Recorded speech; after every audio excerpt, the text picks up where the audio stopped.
Hey guys, Zach here, and welcome back to another edition of Godzilla Month, and today we'll be taking a look at the MonsterArts GMK Godzilla. Now, this version of Godzilla comes from the 2001 film Godzilla, Mothra, and King Ghidorah Giant Monsters All Out Attack, which is shortened to GMK. It's one of my favorite Godzilla movies of all time. Not my absolute favorite, but it's still definitely up there. So if you haven't seen that movie yet, definitely check it out. And this design for Godzilla, I'm not gonna lie, is my favorite. Out of all of the designs that Godzilla has had in the past, GMK is definitely one of my favorite designs. I did like the Shin Godzilla design a lot a couple years ago. I used to like the 2014 design a lot. And the Final Wars design was cool too, but now, hands down, I think this is the best designed Godzilla, in my opinion. But, yeah. Anyway, that is it for that. Let's take a look at the packaging that this figure comes in. So, taking a look at the box, we have a nice picture of the figure up front right here. MonsterArts Godzilla 2001. Right here we have Tamashii Nations and Bandai. And again, if you're a parent trying to get your son or daughter a Godzilla figure, do not get them an MonsterArts figure because these figures are more adult collectibles. These figures are more for posing and displaying. So, yeah, not really for playing. Anyway, continuing on with the packaging. We have a nice picture of Godzilla right here. MonsterArts Godzilla 2001. On the back here, we have a bunch of pictures of the figure in many different poses, which is nice. And we have a little bit of information about the designer, Yuji Sakai, so if you want to pause and read it now, go ahead. I'll just slowly scroll across. If you can read Japanese, go ahead and read it. I can't, so yeah, I don't know what to tell you.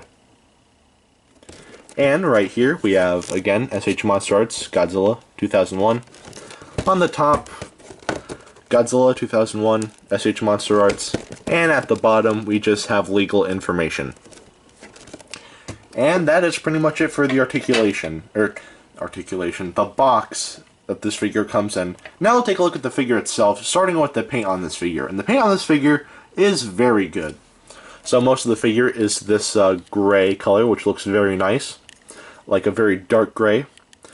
The dorsal plates are painted a brighter gray with bits of darker coloring at the bottom, which looks very nice. And the bottom smaller dorsal plates are airbrushed, which again looks very nice going down the tail. The toe claws are basically gray, well they're airbrushed too, which looks very nice, as well as the finger claws. The eyes are painted white with a nice little shine effect, which looks very nice on this figure. That actually looks really good, and that's one of my favorite paint jobs on this figure. That's one of my favorite bits of paint on this figure. There we go. The teeth are painted like an orangish brownish color, which I don't think that's accurate, but still looks nice nonetheless. And the tongue and everything on the inside of the mouth is painted this pinkish color, which looks nice. And that is pretty much it for the paint on this figure. The paint is very nice, not much, but for the paint that it is on this figure, it is very nice. So the paint on this figure gets a pass. Now I'll take a look at the articulation on this figure. The articulation on this figure is very good. So the mouth can open and close. There's a ball joint here, and a ball joint here. Ball joint at the waist, so he can hunch over just a little bit. But the arms, ball joint here, however that's a little bit tough to move.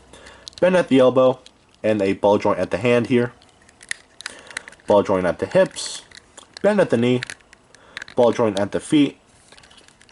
The tail has a bunch of ball joints, which is a lot better than the 1995 Rebirth Godzilla.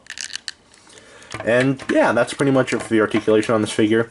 Very nice. One complaint I have is that some joints do pop off sometimes. It's not common, but they still pop off a bit, so yeah, that's one thing I don't like. But other than that, the articulation on this figure is very good, so the articulation gets a pass. Now I'll take a look at the sculpt, and the sculpt on this figure is absolutely perfect. I don't see anything wrong with the sculpt whatsoever. It's one-to-one with the movie. It looks incredible. Bottom line, the sculpt is great, so it definitely gets a pass. Now I'll take a look at the detailing, and the detailing on this figure, again, is very nice. So going to the mouth. The teeth are detailed very nicely. The tongue looks very nice as well as the roof of the mouth. Going to the head, all of the scaling looks very nice. And the face looks very good as well. Most of the scales you see on the neck here go all throughout the body, and they all look very nice. So I'm not going to go into too much detail because you've seen this before. The feet look very nice. I really like how the feet look, and the underside of the feet are detailed very nicely as well as the hands. And the dorsal plates are detailed very nicely as well. I really like how they look. And yeah, that's pretty much it for the detailing. Again, the detailing on this figure is amazing, so the detailing definitely gets a pass. And at the end of the day, should you get this figure, if you like GMK, or if you even just like Godzilla, then definitely pick this figure up. This figure is really good. The price is a little bit much. It's $80. It doesn't come with anything. A bit pricey, but for what you're getting, this is a very good figure. And if you want to know how big this guy is, here he is next to Dr. Billy Grant. Alright, now that is it for today. Have a great rest of your week, and I will see you in the next video. Peace. Zek out.